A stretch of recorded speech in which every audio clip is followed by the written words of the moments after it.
Okay, so today I have my nerdy headphones. Looks like I'm preparing to launch at NASA, although I don't look like I work at NASA. Anyway, I've got my Aries necklace on. I'm ready to get into this topic. So, this is the topic of a mom's identity crisis, what I went through when I became a mom. And I am whispering because I am a mom and because everybody is asleep. And I am recording this before everybody wakes up. So let's get into it. I'll try not to be too ASMR on you. And I'm going to break this up into two videos. I'm going to go over a little bit of the identity crisis part today and then more actionable steps tomorrow. It doesn't mean that I'm completely past all transitions in my life, and this is never going to happen to me again. But when it was happening, I didn't really know what it was. I didn't label it right away. And not to say that identity crisis is the correct term. I think it's just the most dramatic and uh, socially accepted way to label, socially recognizable label for this uh, unique circumstance and this unique feeling. So basically, when I became a mom, I didn't have a great association with that in my mind for some reason. I knew I was becoming a mom. I would obviously, as I was pregnant, I was like 10 months pregnant out to here, felt like I was 18 months pregnant. I was happy about being a mom, but me personally, I had a problem being a mom. I, at points in my life, never thought I would become a mother. I thought I would never have kids. And I was of the mind that the world is too messed up to bring anybody else into this world. So why should I have any children? So I apparently grappled with that for some time without realizing I was grappling with it. I am usually very aware of my thoughts, and part of my issue in identifying this late, I mean, months. I want to say my daughter was close to a year old when I figured out that I had an identity crisis. And it's a result of hitting the ground running. As a parent, you have all these, as a mom, especially, you have all these hormones going on. You're recovering from labor. It's like this traumatic experience for you and the baby that you bond over, by the way. It's lovely, all natural. And you are hitting the ground running. You're busy. You're barely sleeping. You got a lot going on. You're trying to figure out how to change diapers. I was the youngest child in my family, so I didn't really change diapers. I didn't have that privilege of learning that. So Ava was the first diaper I'd ever changed. My daughter's diaper was the first diaper I'd ever changed. I obviously never breastfed before. I didn't really have a lot of friends that had breastfed before, so I didn't know what to do there and any real tips other than looking things up on the internet. So my point is, I was running as fast as I knew how to run, and I didn't give myself the time to examine my thoughts and look at my thoughts as I was going through this.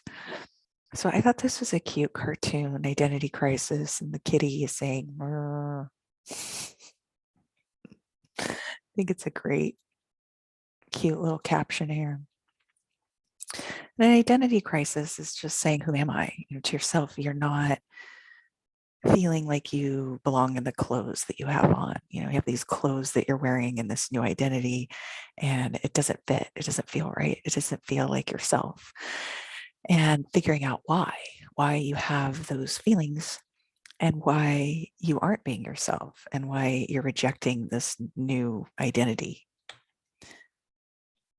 Okay. And it's not like I had a choice, right? I already had the kid, I was already pregnant. It's not like as a mom, you can say, oh, I'm done with this and give the baby back at the hospital or something. It's, you're fully committed. You're in as in my experience, as I went through this, I was confused. I was unsure. I was lost. I was unclear. I was perplexed. And first, I didn't even know where these feelings were coming from. I didn't know it was tied to my association to identifying as a mother, identifying myself as a mother. And another depiction that came to mind when I was thinking about this time in my life was Alice and the caterpillar when he leans forward and he says, "Who are you?" And this is just a beautiful piece of art. This is the cartoon version where he says, "Who are you?" And then the letter U comes out of this. So tomorrow I'm going to get more into what I once I realized that I had a negative association with me being a mother. Part of this had to do with my own mother and thinking that I had to be exactly like her. For some reason in my brain, once I really looked at it, I was tying the identity of a mother to my mom, which makes sense when you think about it. I mean, that's my biggest influence on what it means to be a mother. And she was a wonderful mother, and I love her very much. She did everything the best she could and as perfectly as she could. And I'm extremely grateful, and we're grateful every day for my mother. But trying to be her wouldn't feel right with me, right? So the first thing I had to do is say, just because I'm a mother doesn't mean I am my mother, right? I had to break that in my head and realize that that is what I was doing.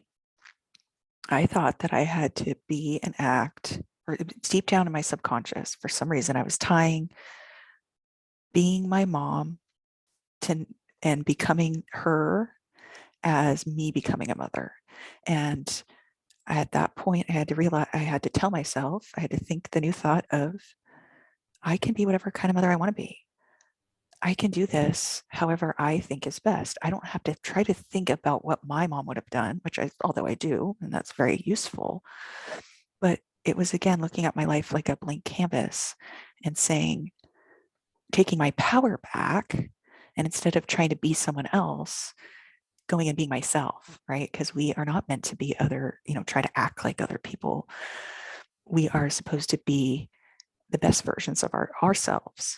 I can't be as good of a mom as my mom can be in her body and her mind. And I'm not going to be the best mom if I'm trying to be exactly like her. I had to say, take what I learned, take what my mom taught me, and apply that in my own way and with my own flavor. And so I did that. And this is one of the ways that I attempted and started down the path of redefining what it means to be a mom. For me, Melissa Deweese, to be a mom. What does that mean to me? And so looking at this, I wrote down several things, one of which was giving my daughter a fun bath every day. Said, to be a good mom, if I give her a good bath every day, that's a great time for us to sing and bond. And it's a ritual that we can do every day that could be really fun. Again, not to say my mom didn't do this, but just, again, breaking that weird identity crisis. It was just an identity crisis. It went, oh my gosh, because I'm a mom, I have to be exactly like my mom, or I'm going to be exactly like my mom. No, you get to be the kind of mom that is best for you and your kids and your personality, right? And it just kind of gave me this freedom and allowed me to throw away this lost identity, this lost feeling, and to throw away the crisis. It gave me my power back. So I said, okay, I need to work out. I need to do some sort of an activity for me. I still need to do my coffee. Still need my vitamins. I need to educate myself in some way every day. I want to do a walk with Ava. I want to walk the dogs. I want to do something special with Ava every day. I want to see her in the morning. I want to see her when she gets up from her nap. I want to put her to bed. Um, I want to get 8 hours of sleep. I wrote this down when I was not getting 8 hours of sleep. I believe that when I did this, I was getting like 2 hour blocks. And I was dreaming of the day that I could sit down, I could lay down and sleep a consistent 8 hours. So it was something that really motivated me when I wrote it down. And I wrote some other things down in here too. Again, I was just really trying to figure out my priorities and figure out how part of it was inventory of my time and how many things I was able to do and what quality I was able to do them in, given an amount of time. So, one thing that I'm going to talk about tomorrow is when these are some of my slides I'm going to go over tomorrow. When you're doing project management, right? And a lot of these ideas correlate to our personal lives as they do in completing a project at work. So you've got the scope of your task or your project, and then you've got the quality, the schedule, and the cost. And oftentimes one suffers. If one gets bigger, the others are impacted. If one changes, the others are impacted. So here it says increasing quality increases pressure on scope, schedule, and costs. So if you're really focused on a high quality experience in your life, it's going to take definitely more time for sure, and possibly more resources and more money. Time is money, some people will say, right? So if I wanted do something special with Ava every day, could be take her to the zoo. Well, that's 4 6 hour task, right? I won't be able to do that every day. What special things can I do with her as a mom every day that doesn't take 6 hours? Maybe I can take her once a month on a weekend. I can schedule those longer, higher quality special occasions with her. But there are ways to build in special experiences for your child every day, right? Make them a special breakfast. Even just making pancakes, like, does it really take that much longer just to make some pancakes? Making a special shake. A lot of times I'll make my child a special protein shake and then I'll allow her to put whipped cream on top just to make it fun. I mean, whipped cream is an extra 10, 20 calories, just a little psh, and it's fun for her. Letting her play with shaving cream. That's a special thing. She views that as a special thing. Doing a volcano project. I have a clay volcano, and letting her put vinegar and baking soda and dye in there. I can do that in like 15 minutes now because I have the volcano set up now and I have like my little science, I call it the science experiment kit. And I lay it all out on the island in the kitchen counter. And she plays with that for 15 minutes or so and then wipe it all down, clean it up, put it away. So these are little things that I can do in a day. I don't have to do them all every day. I can do one of them each day of the week. And it's a special experience for her that she gets to do with mommy, or sitting down and painting with her for a set amount of time, 30 minutes or an hour, depending on how much time I have, sitting down and coloring with her, so on. So I think you get the idea there. So I'll go more into this how stuff tomorrow and how I kind of came out of this. But I wanted to bring the topic up because I haven't heard anybody talk about it. And I searched on the interwebs for information. And when I was going through it, I didn't find really any resources around this or find anybody that I could relate to on this topic. It was mostly just people talking about how they have it all together and how organized their house is and all their lists.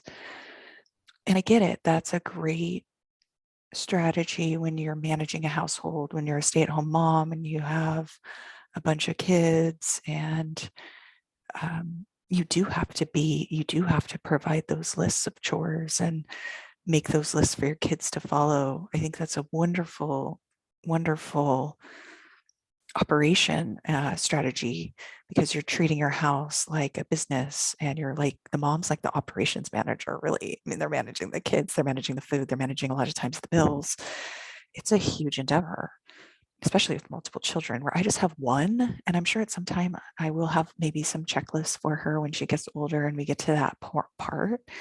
But I didn't really find anything about becoming a mom or becoming a parent. I'm sure dads might go through this too.